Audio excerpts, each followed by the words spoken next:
Hej. Idag tänker jag faktiskt inte störa mig alls ett dugg faktiskt. Tror du ni är? Jo, jag tänker faktiskt störa mig på Aktuellt. Det nya Aktuellt 2012. Välkommen till nyheterna. Idag i nyheterna ska vi ta upp det här och det här.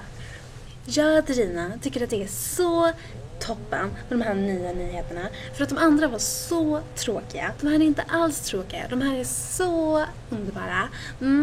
Alltså från mitt hjärta. Jag tror att det är nog bra att vi i Sverige tar åt oss det här som de liksom gör. Jag tycker att vi ska vara som USA. Nej. Det är helt fel. Det är som att komma till liksom to newspaper.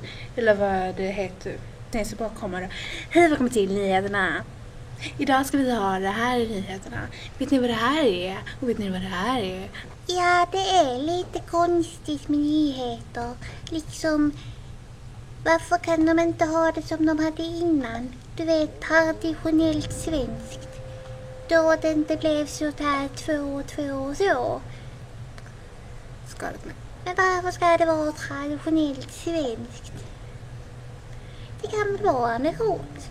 Nej, det känns lite fel. Men okej, de kan väl ha det så, men det är lite fel.